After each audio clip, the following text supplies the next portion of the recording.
Hi, I'm Phil Bainbridge, and this is a quick demo video for the blog post to get Google Form file upload links into a Google Doc. So what's this going to look like? Well, here's a template Google Doc that I want a copy to be made once a form has been submitted, and then I want to translate some of the form data into it, which I've done before, but what I'm specifically focusing on this time is I want to create accessible and clickable file upload links. And this is where the tricky bit is. So this is the template document. The Google form will come to in a moment.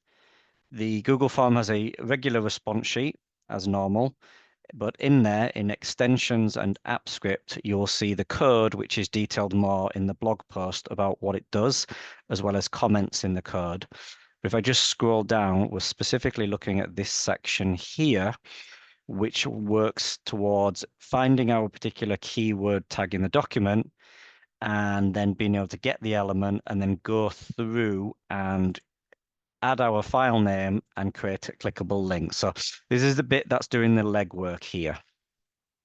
Should we see what it does in practice then? If I go to the Google form and just fill it out with some example information, I'm going to upload two files, just two images that I've got here and here.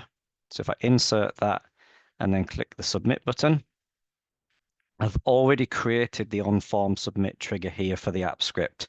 So that's already running in the background and doing its job. If I go to the Google Sheet, what I want to show you is this is how the upload file data comes when the form has been submitted. So it's got the long URL to the file, a comma and a space, and then the next file there. So this isn't readable, it's not user-friendly, and it's certainly not clickable if I put it directly into a Google Doc.